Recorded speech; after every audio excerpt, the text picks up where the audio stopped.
Hi hello నమస్తే welcome to Telugu ప్రభ. నేను మీ journalist Shivajyothi. ఈరోజు మనం తెలుగు ప్రభ న్యూస్ పేపర్లోని ముఖ్యాంశాలు చూద్దాం. ఇక్కడ చూసుకుంటే ఎగుమతులు అమెరికాకు, కాలుష్యం తెలంగాణకు, నిబంధనలకు నీళ్లు వదిలారు, పర్యావరణానికి పాతరేశారు, రసాయన వ్యర్థాల తరలింపులో మాయ చేస్తారు, ప్రజల ఆరోగ్యం వీరికి పట్టదు. అయితేనేం 20 ఏళ్లలో 50 రెట్లు వృద్ధి సాధించారు. ఇది ఎంఎస్ఎన్ ఫార్మా ఘనత. ఈ కంపెనీ గుట్టు తెలుగు ప్రభ చేతిలో.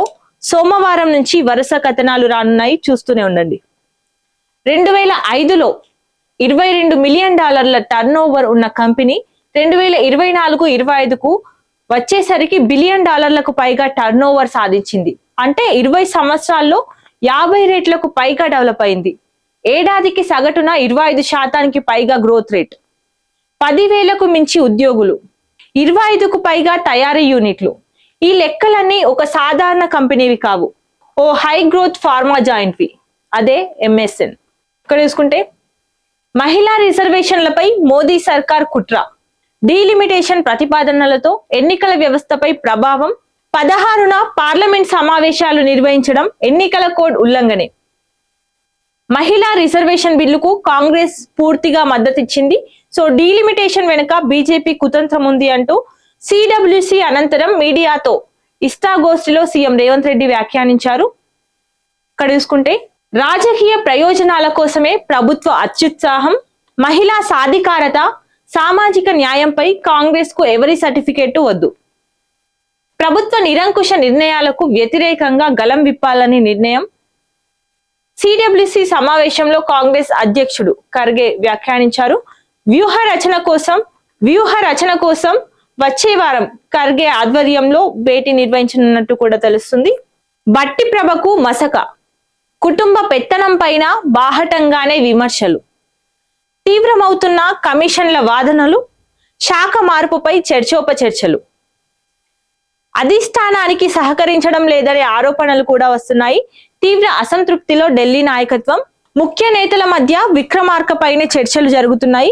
తాటిపర్తి జీవన్ రెడ్డి ఇటీవల సుదీర్ఘ కాలంగా కాంగ్రెస్ నేతగా పనిచేసి ఇటీవల కాలంలో తనకు జరుగుతున్న అన్యాయాలు, అవమానాలను తట్టుకోలేక ఆ పార్టీకి రీసెంట్ గా రాజీనామా చేశారు.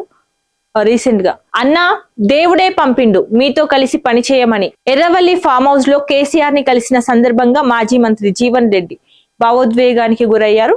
ఇక్కడ చూసుకుంటే ఆప్యాయంగా స్వాగతం పలికిన కేటీఆర్, మాజీ మంత్రులు, ఉమ్మడి కరీంనగర్ జిల్లా నేతలు ఈ నెల 27న పార్టీ ఆవిర్భావం సందర్భంగా పార్టీలో చేరే అవకాశం ఉన్నట్టు కూడా తెలుస్తుంది. జస్టిస్ యశ్వంత్ వర్మ రాజీనామా, రాష్ట్రపతికి లేఖ తక్షణమే అమల్లోకి వచ్చినట్టు తెలుస్తుంది. గత ఏడాది ఢిల్లీలోని ఆయన అధికారిక నివాసంలో పెద్ద ఎత్తున నోట్ల కట్టల కలకలంతో ఆయన మనందరికీ తెలుసు. ఘటనపై అంతర్గత త్రిసభ్య సంఘం విచారణ, పదవి నుంచి వైదొలగాలన్న సిజేఐ సూచనలను నిరాకరించిన జస్టిస్ వర్మ అభిశంసనపై పార్లమెంటరీ విచారణ ప్రక్రియ నేపథ్యంలో అనూహ్య నిర్ణయం తీసుకున్నట్టు తెలుస్తుంది. హర్మూజ్ దిగ్బంధం, మళ్లీ యుద్ధ హెచ్చరికలు, లెబనాన్ పై ఇజ్రాయెల్ దాడులు, ఇరాన్ ఆగ్రహం వ్యక్తం చేసింది. పర్షియన్ గల్ఫ్ లో నిలిచిపోయిన వందలాది చమురు ట్యాంకర్లు, రవాణా నౌకలు, అమెరికా హెచ్చరికలను లెక్క చేయకుండా డ్రోన్లు, క్షిపణులతో టెహ్రాన్ సిద్ధమైంది. ఇంధన ధరలు ఆకాశాన్ని తాకే ప్రమాదం ఉందని ఆర్థిక నిపుణులు హెచ్చరిస్తున్నారు.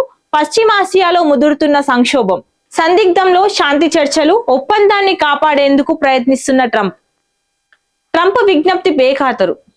లెబనాన్ పై ఆగని ఇజ్రాయెల్ దాడులు, మిస్గావ్ ఆమ్ ప్రాంతంలో హెజ్బొల్లా రాకెట్ దాడి కాల్పుల విరమణను ఉల్లంఘించడమే అంటూ కూడా లెబనాన్ తెలిపింది.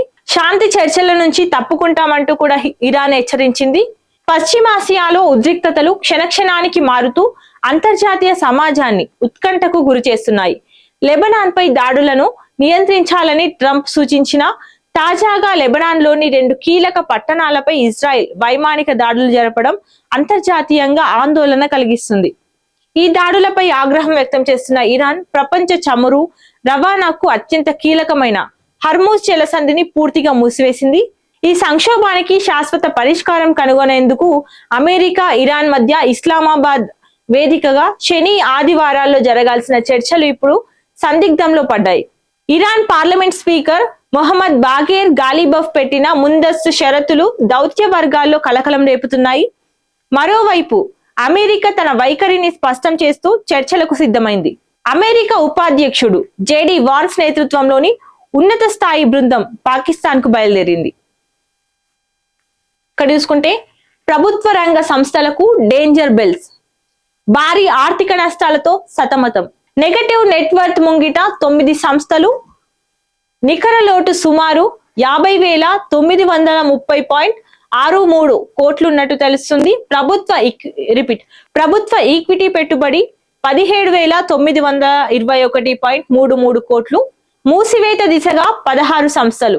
ఏళ్ల తరబడి వార్షిక ఆడిట్ పై నిర్లక్ష్యం ఫలితం. 2014 నుంచి ఆర్టీసీలో వరుసగా నష్టాలు.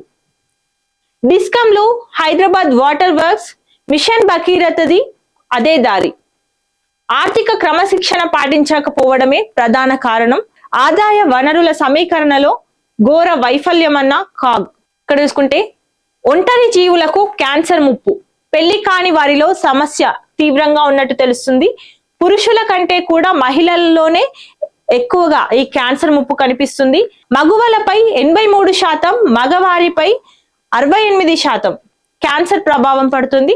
బాధితుల్లో ఎక్కువగా కుటుంబానికి దూరంగా ఉండే సింగిల్స్ ఉన్నట్టు తెలుస్తుంది. యువతలో మానసిక ఒత్తిళ్లే దీనికి కారణంగా తెలుస్తుంది.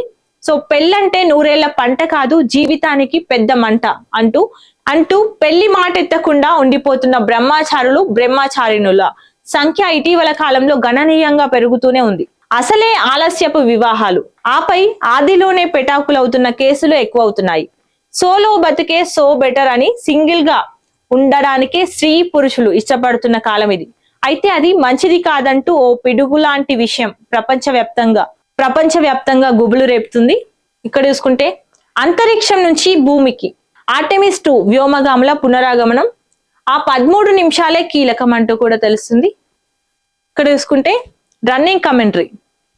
ఒకవైపు చర్చలు, మరోవైపు దాడులు, నాణానికి ఇరువైపులా నడుస్తున్న శ్రేణులు. పశ్చిమాసియాలోనే అమెరికా బలగాలు, ఒప్పందం కుదరకుంటే మరోమారు సవాలు. సో ఇవ్వండి ఈరోజు తెలుగు ప్రభ న్యూస్ పేపర్ లోని ముఖ్యాంశాలు. మరిన్ని అప్డేట్స్ కోసం చూస్తూనే ఉండండి తెలుగు ప్రభ.